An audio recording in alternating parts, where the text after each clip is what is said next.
ازيكم يا بنات؟ يا رب تكونوا بالف خير والف صحه. انا معاكم هاله من قناه لولو لايف ستايل، والنهارده جايه اتكلم عن تنظيف الاجهزه الكهربائيه بتاعه المطبخ، سواء الكبه او الخلاط او الساندوتش ميكر.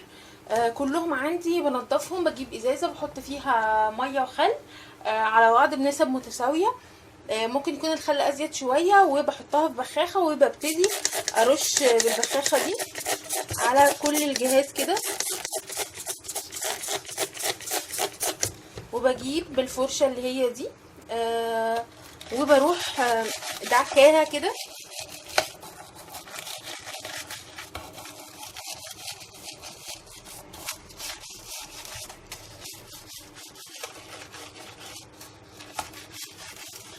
هو انا هنا عندي المره دي الحتت دي مش متوسخه، بس الحتت دي لما بتبقى متوسخه عندي في فرشه اسنان صغيره بجيبها وبنضف بيها بقى الحتت اللي من جوه دي كويس قوي، وبعدين بنشفه في فوطه وبيبقى زي الفل. وبيبقى بصراحه بيبقى نضيف جدا، مبيبقاش عندي فيه اي مشكله. بالنسبه يا بنات اللي هو ده اللي هو مش عارفه اسمه ايه بتاع، المهم ده اللي بنحط فيه الحاجه بتاعه الخلاط. بعمل له ايه من جوه؟ دايما بجيب ميه وبجيب اي صابون من اللي بغسل بيه المواعين، وبشغل البلندر وبخليه يلف لحد ما ينضفه كله. ومن بره بقى بروح دعكاه بالليفه عادي بتاعه المواعين عاديه جدا. والغطا بعمله معامله القعده هي. وده كان اول حاجه في اجهزه المطبخ اللي هو الخلاط. هجيب لكم الكبه واجيلكم اوريكم برضو بنضفها ازاي.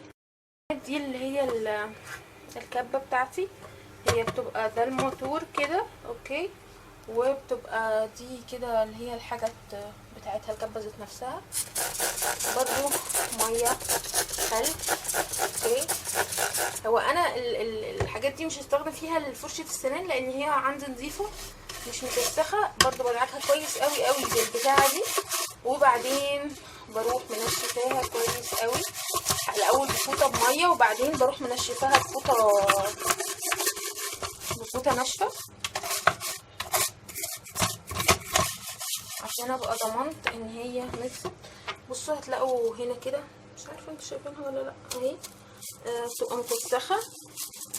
بحاول اشتغل بس مش عارفه اشتغل وانا بصور، بس بحاول اوريكم انا الحتت اللي انا بركز عليها في النظافه ايه. دي الجزء ده برضو، بس دي تقريبا الحتت اللي انا بركز فيها، وبعدين بقى بشقلب البتاع كده من تحت وبنضف ده كويس قوي قوي. هنضفها وارجع لكم تاني. بصوا يا بنات، انا نضفت اللي هي القاعده بتاعتها، وبعدين هي بقى الكبه بتاعتي ذات نفسها برضو بعملها دي بميه بخل، وببقى طبعا غسلها بتبقى نظيفه. هي ليها، بصوا ليها اللي هو المكان ده انا بدخل فيه الفوطه، تبقى فيها ببقى رشه فيه خل وادخل الفوطه انضفه. برضو الدراع ده من هنا بعمل فيه نفس الكلام، وبعمل نفس الكلام ده في الغطا. والسلاح بتاعها بصوا هو بيتفك كده، دي برضو برش عليها خل وبروح ماسكاها برضو منضفاها كويس بالفرشه. وهكذا برضو اللي هو السلاح بتاعه ده بعمله كده، وهخلصها وارجع لكم تاني. دي بنات كده شكلها اهي بعد ما نضفتها كلها من كل حته اهي من بعيد. يا رب يا بنات يكون الفيديو عجبكم، ما تنسوش تعملوا شير، لايك، سبسكرايب. اي طلب اطلبوه مني تحت في الكومنتات وهرد عليكم، والسلام عليكم.